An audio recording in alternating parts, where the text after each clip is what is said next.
দেবোত্তর জমি কি রেকর্ড করা যায়? না, দেবোত্তর জমি রেকর্ড করা যায় না।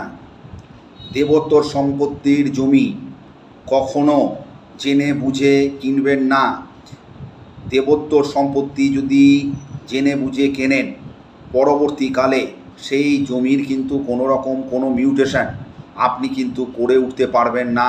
আপনার যে কষ্টার্জিত পয়সা সেটা কিন্তু আপনার জলে চলে যাবে।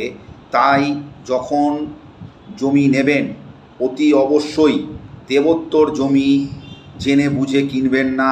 কিনলে কিন্তু পরবর্তীকালে আপনাকে পস্তাতে হবে, এটা আপনাকে আমি বলে দিলাম। এবং দেবোত্তর জমিতে যেহেতু আপনি মিউটেশন করতে পারবেন না, অর্থাৎ রেকর্ড করতে পারবেন না, সেই জমির এগেনস্টে আপনি কিন্তু সেটার যে ক্লাসিফিকেশান অর্থাৎ কনভার্সান সেটাও করতে পারবেন না, প্ল্যান পাসও করতে পারবেন না, কোনো কিছুই করতে পারবেন না। তাই ভুল করেও জেনে বুঝে দেবোত্তর জমি কিনবেন না।